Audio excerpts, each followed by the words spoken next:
The show starts in 3, 2, 1. There goes that man's jock strap. Oh my God, did you see that? America's team? Yeah, right. Oh, baby, it's a big day in sports. There's nothing like battling it out with your teammates all season long to go win a championship. Green Bay's got it this year. Huge move for them. I think it's going to be a game changer. We have a lot to talk about this busy week in the sports world. Welcome to the In a League of Their Own podcast. The In a League of Their Own podcast is brought to you by Golf Kicks. Screw your shoes. By Canadips. Rep Sports.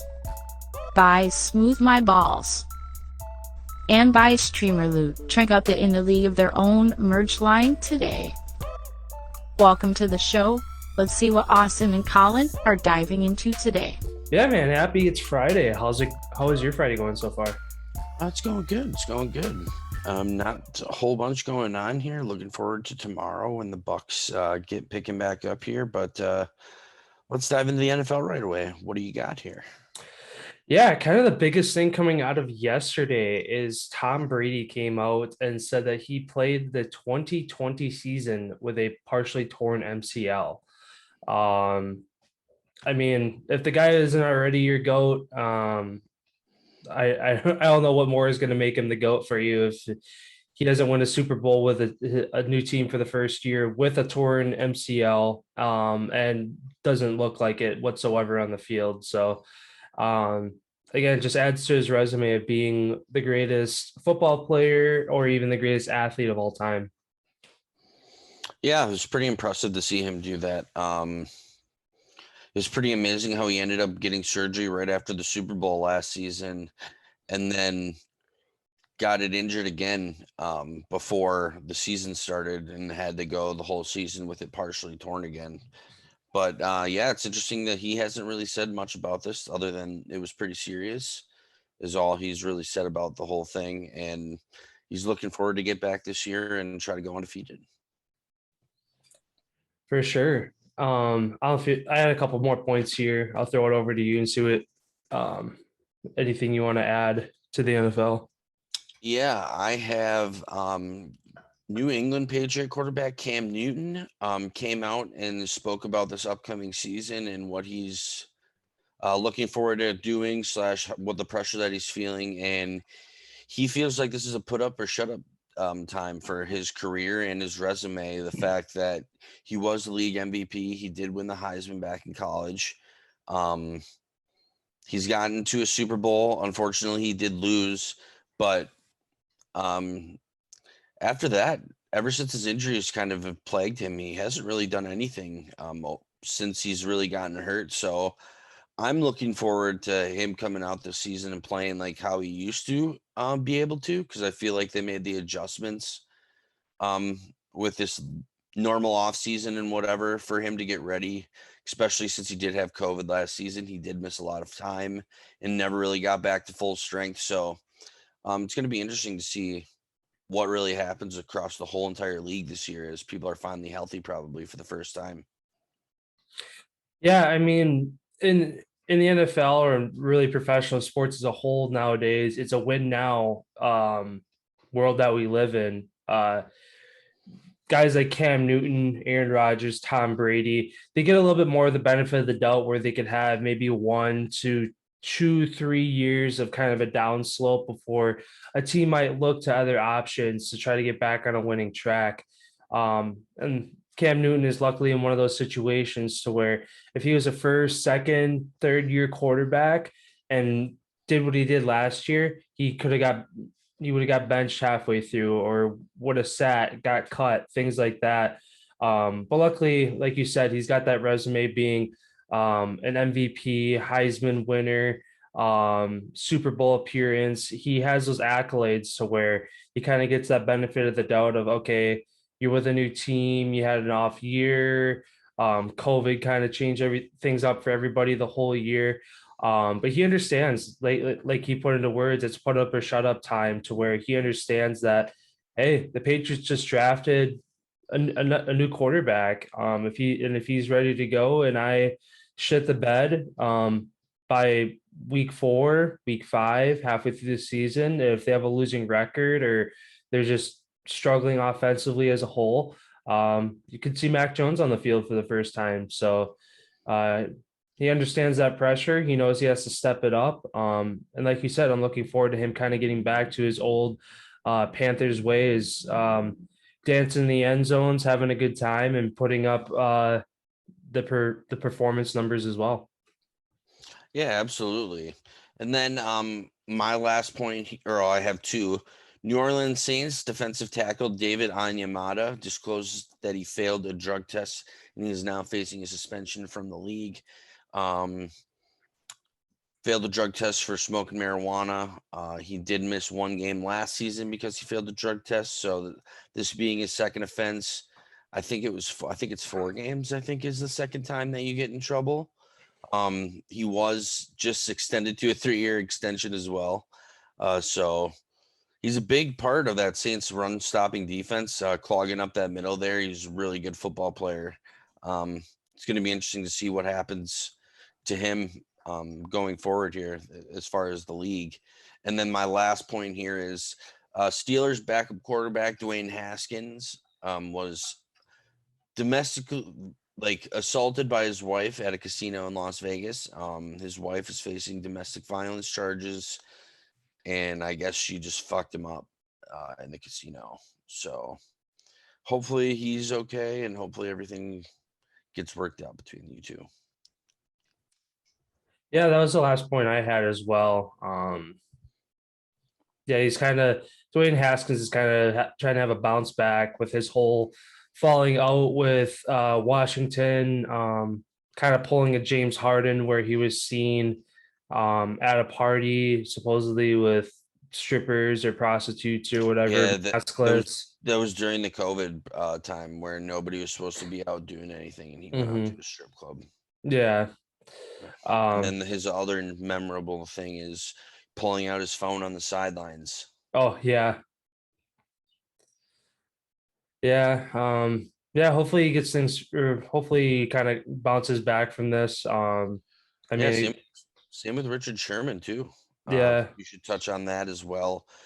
He was ordered, the judge ordered this morning, actually yesterday evening, judge ordered him to be released from jail without bail, and he's just had to follow several conditions, going to counseling, assessing himself, drinking, and I don't know. I feel like there's other things that are involved in that, but obviously it doesn't dive into his personal life there. But yeah, hopefully he finds and gets the help that he needs, because it looks like a guy that was going through a rough time. Yeah, two things coming out yesterday with that too was the 911 call from his wife, and then looked like a Ring like doorbell cam of him trying to break down the door. So, he did break down the door. He snapped that thing in half. Oh yeah. But yeah, I mean the evidence is there kind of against him, but yeah, seems like the judge sees at least some light still in him to kind of lift his bail and let him be released. So hopefully he turns things around. Again, he is a free agent. Don't know at this point. He's gonna have to kind of make some strides towards getting better in a very short amount of time if a team's going to take a chance on him. Otherwise, he could potentially be sitting out this year and could potentially been the last time he put on some cleats in the NFL. So we'll see kind of how that goes and if he can bounce back. Yeah, I feel like that might have been the end of Richard Sherman, to be honest. Just looks like a guy who's going through a dark time, and him being a cornerback, all the hits that he's laid since he's a heavy hitter, who knows if he's got some head problems. So hopefully he gets that assessed, and hopefully everybody is, well moving forward. And then I do have 2 more points that I totally forgot about earlier. There's still 2 NFL teams that remain under 50% vaccinated in the NFL. The NFL is really kind of pissed at that, and they're really forcing these 2 teams to try to get at least the 70% mark before OTAs. So in the next 2 weeks, they're going to try to I guess, do whatever they can to get more people vaccinated, whatever that means, whether they got to pay the people to do it or not. I don't know. I don't know what's going to happen there. And then the last thing that I have is not just the NFL specifically, but athletes now are starting to turn their contracts and be paid in Bitcoin and other cryptocurrencies. Um, Offensive tackle from the Carolina Panthers, Taylor Morton, who signed a 4-year, $72 million extension, is owed $13 million over this next season. He said that he wants half of that paid in Bitcoin, and they're going to do that for him. So Tom Brady is also a big backer on Bitcoin. Saquon Barkley is also a huge, I guess, advocate for Bitcoin. Did you get to see his interview that he did the other day talking about Bitcoin? I just read something on him kind of being on the Bitcoin train, but I didn't see like the interview. Yeah, he basically was saying him playing the position that he plays, being a running back, your career is not very long in the NFL. So the money's not always going to be there. So that's why investing in Bitcoin now is doing like saving for his future. So where he could potentially have money for, for generations, depending on how the market goes. Yeah. Yeah, there's a lot of athletes that are actually starting to do that. And now there's actually, I guess, some arenas and stuff that you can actually buy tickets and shit with Bitcoin.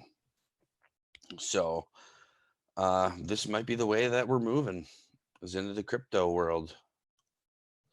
Yeah, I mean, it's coming fast.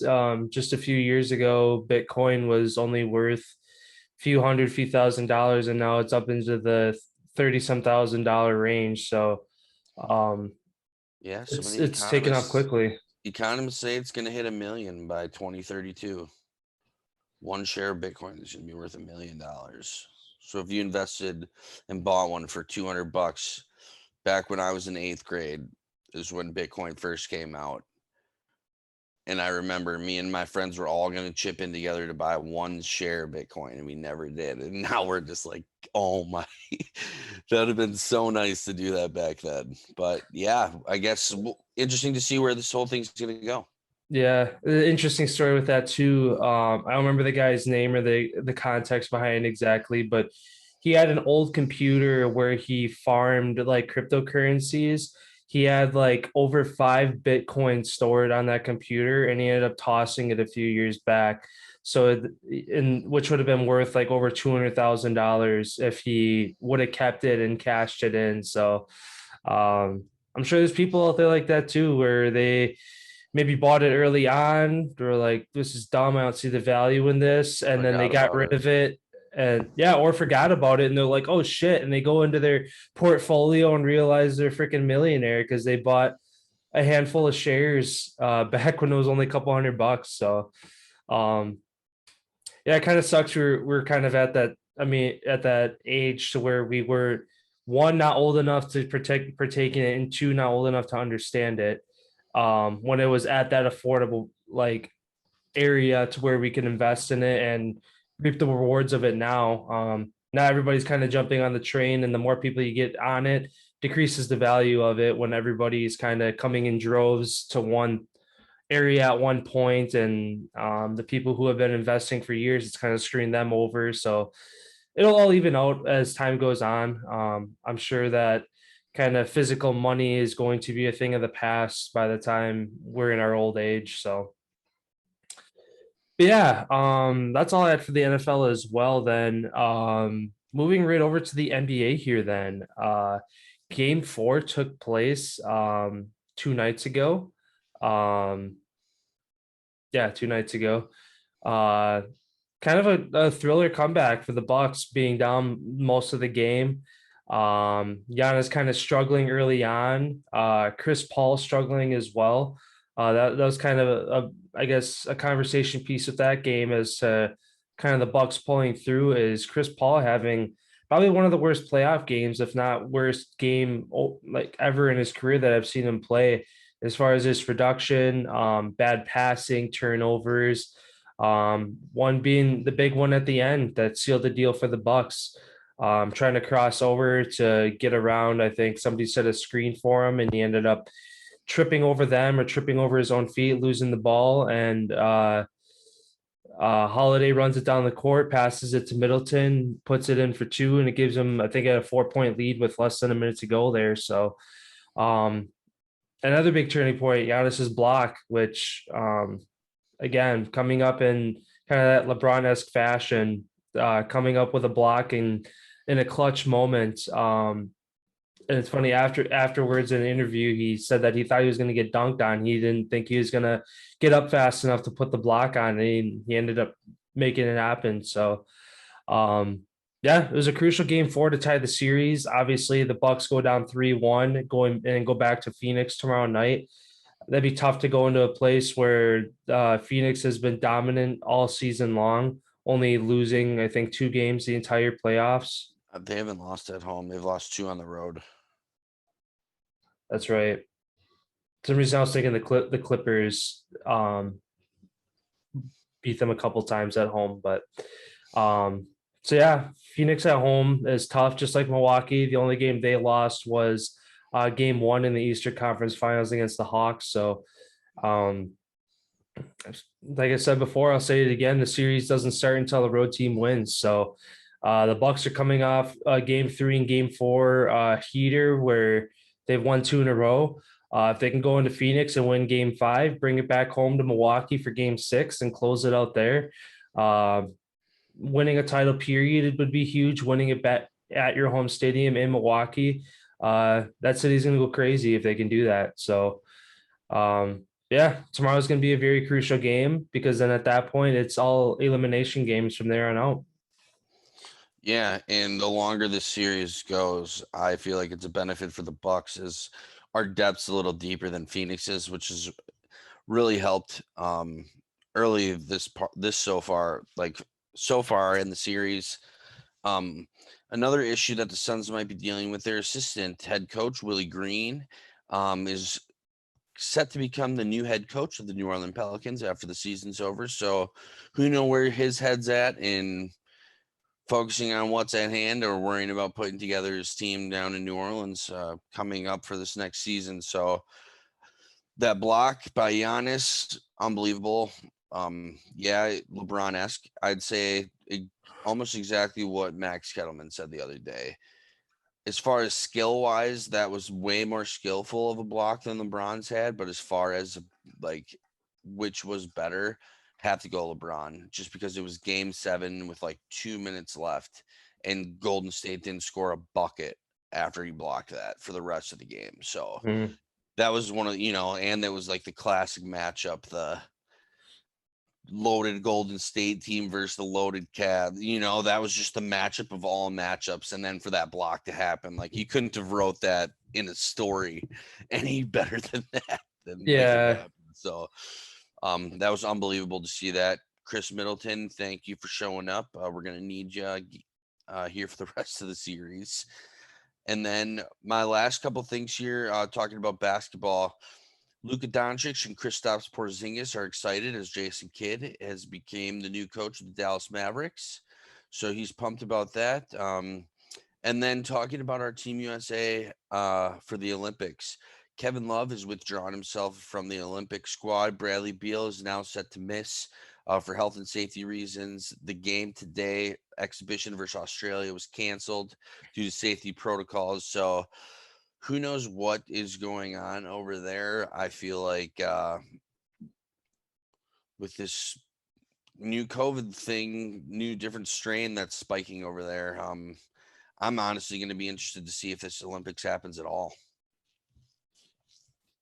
Yeah, it's definitely kind of coming up fast, and I feel like the media is trying to It's a week away, kind of cover it up to make the Olympics happen. But I mean, if they can keep it under control and the games go on, good. But if they try to cover it and it ends with all these athletes going home to their countries and basically starting a whole pandemic over again by everybody getting one new strain and going back to their hundreds of different countries, that's going to be a mess. So hopefully they do the right thing. Obviously they want their money. The Olympics only happens every 4 years. So yeah, it sucks that you had to put it off for 1 year, if you got to put it off again, you have the health and safety of the entire world in your hands, Olympic Committee. So make the right choice here.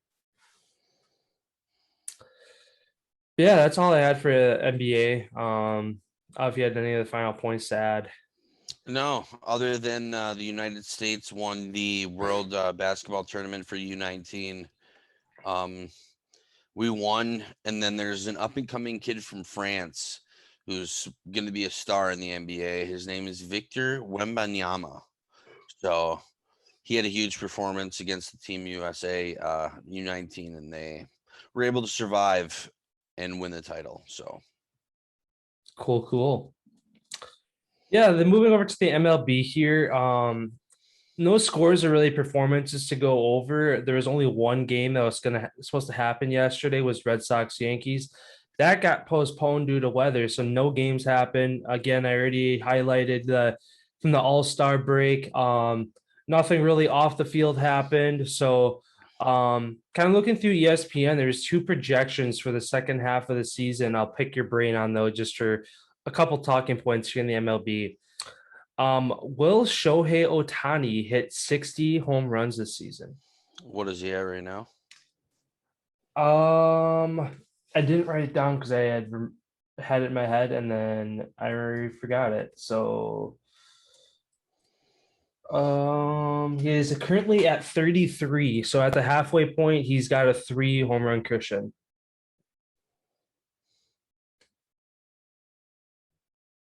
Which would be Yeah, I'm amazing. going to say, yeah.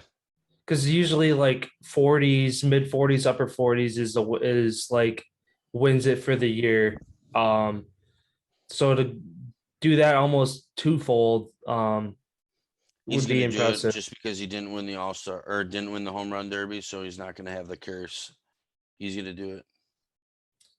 Yeah, I agree as well. He's again one of those unicorns, one of those once in 100-year athletes. So doesn't look like he's slowing down anytime soon. So yeah, I think he'd hit 60 as well.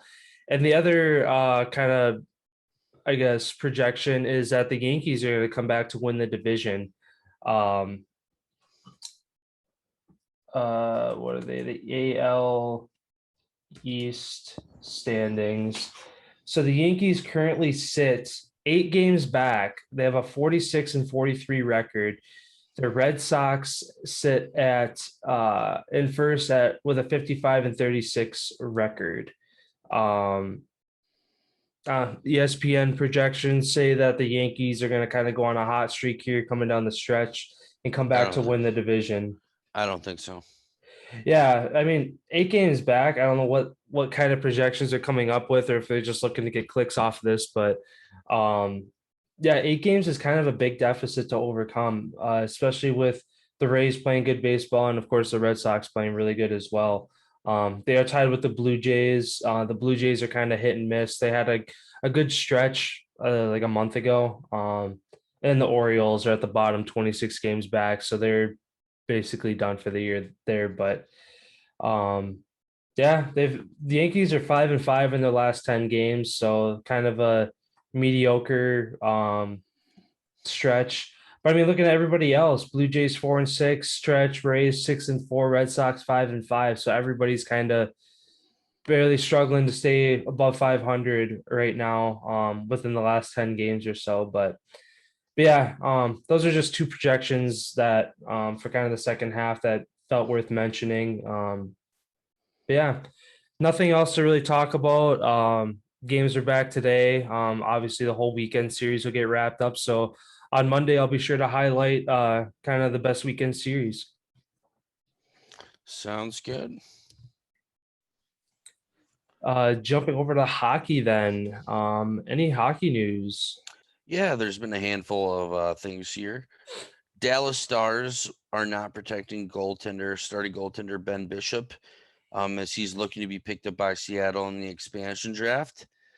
The Florida Panthers buy out the final 2 year of the current Iron Man holding streak, Keith Yandle's contract. So he now is technically a free agent, and will his Iron Man streak continue? It's going to be interesting to see if a team picks him up.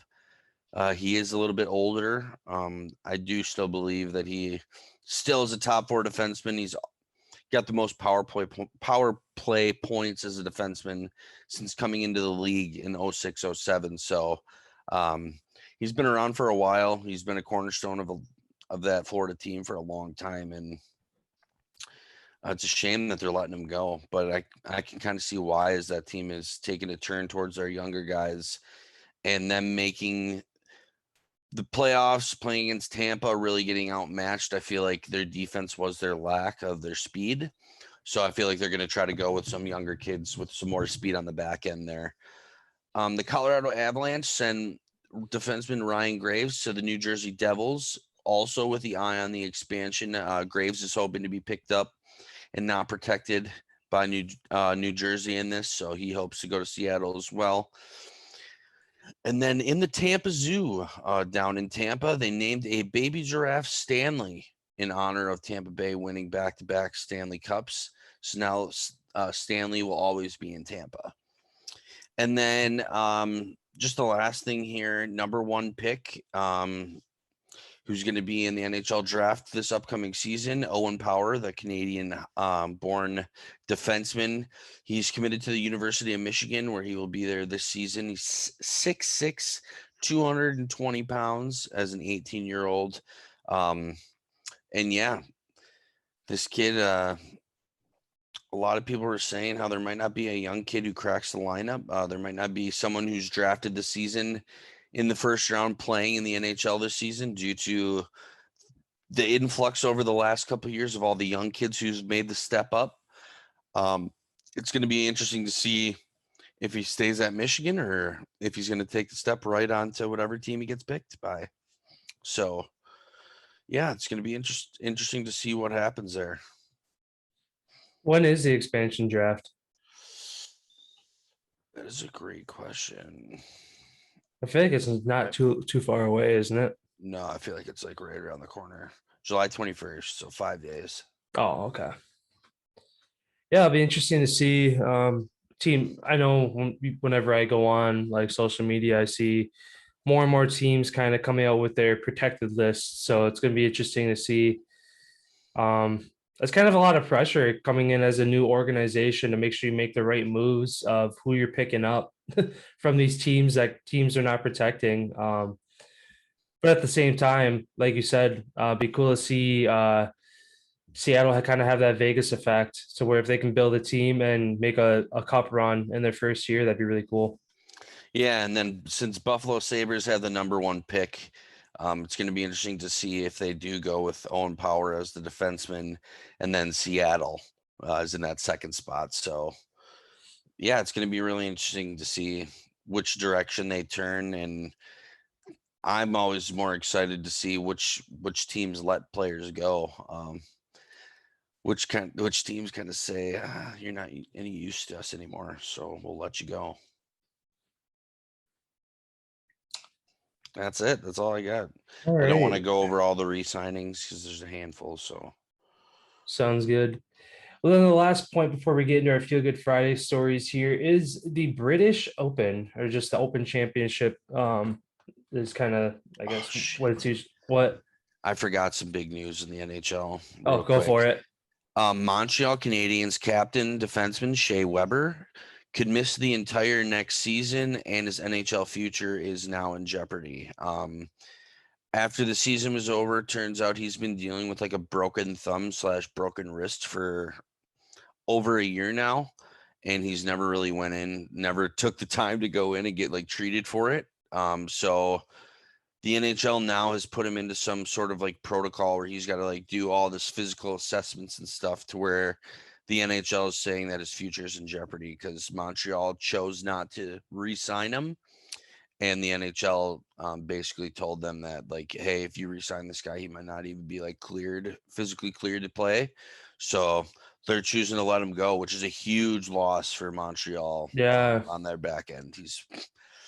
He's their stud back there. That's crazy. Yeah, and switching over to the Open Championship here with the current standings, Jordan Spieth makes up the one-shot lead on Collin Morikawa. Collin Morikawa had a six under round today to finish or bring his total to 9 shots under par.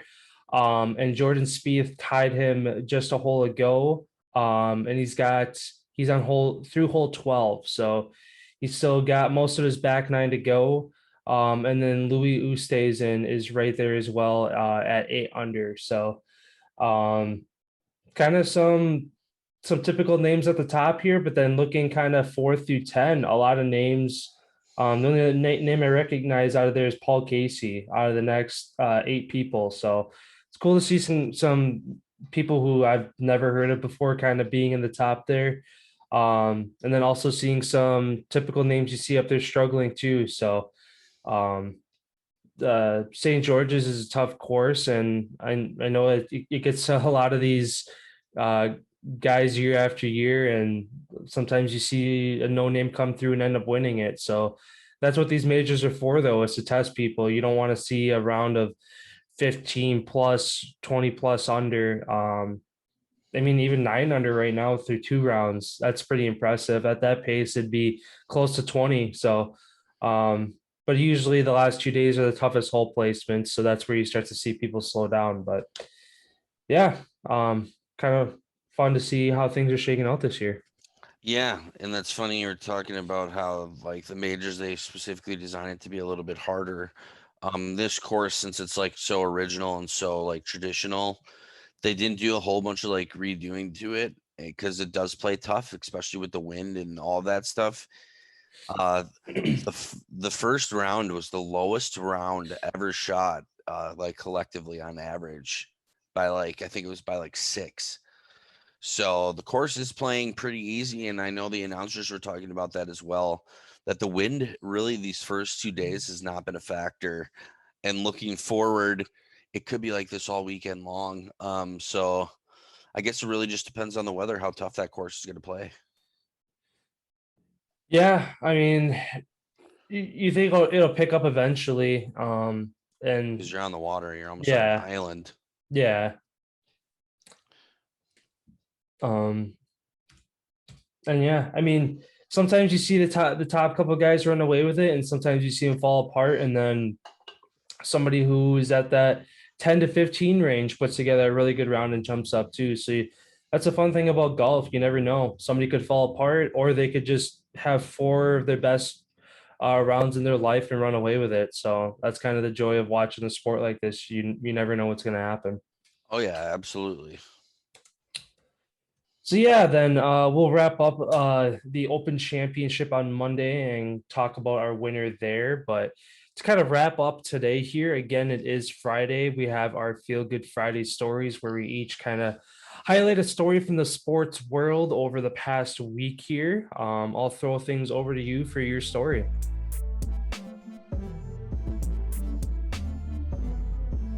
So my story actually is about from today, and kind of has been the wait for the last 25 years. Space Jam 2 drops today. It came out, dropped early this morning. Um, so far, some of the reviews that I've read on it is that it's kind of cheesy and whatnot, but also at the same time, for those of you who are about my age, Space Jam was one of the best movies all time growing up as a kid. So I'm definitely going to find the time to sit down and watch this, just because I feel like my life won't be complete without watching. Like, it's been 25 years since they made it. Like, you have to watch it for those of you who've watched the first one. So I'm excited to watch it. It hasn't been getting that many good ratings as far as Rotten Tomatoes and some of the other websites, but 85% of the people who watched this movie ended up liking it. So without the critics' eye, people ended up enjoying the movie. So I'm gonna have to check that out. It's awesome to see LeBron including a handful of other NBA stars and women NBA players to be incorporated what he's doing. That's kind of his whole motto, is sharing the wealth. That's kind of what he has done his whole career, and does on a day-to-day basis. So I'm excited to check this one out. Yeah, for sure. It should be going again. Yeah, it's been a long time coming for that movie to kind of come back. And looking at, or when I saw like a the trailer for it or preview or whatever on TV, the rating for it is PG, so it is kind of geared towards a younger audience. Um, Yep, that's so, what the so, first one was so, too. so that could be that could be seen as why it's cheesy, because PG-13 you'll have some more of like drug or sexual references, some stuff that an older audience might adhere to a little bit more, but that PG, you don't have any of that whatsoever. So I guess you got to kind of, anybody who's over that kind of that high school age, you got to go into this movie with the same mindset that you did 25 years ago and just enjoy the movie as it is. And yeah, I'll definitely be watching it too as soon as I have the opportunity to.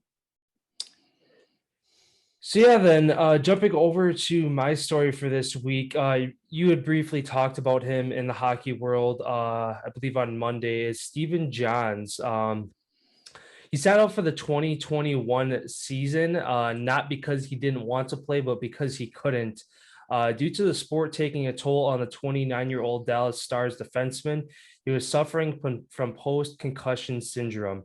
In light of his condition, he took to the pavement on a 2,500-mile trek across the country on rollerblades in a movement he called hashtag mental miles.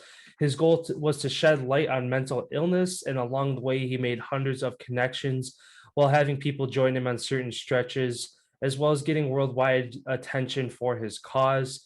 He said his goal for the project was to inspire at least one person. Come to find out, in the end, it would have an impact on millions. So, again, a great story. It didn't really get that a lot of attention, especially since it's kind of a week old now. No one gives a shit about hockey, unfortunately. Yeah, Like the or media, I should just say. or just even because he had brought up CTE, again, kind of playing in part to his concussion syndrome.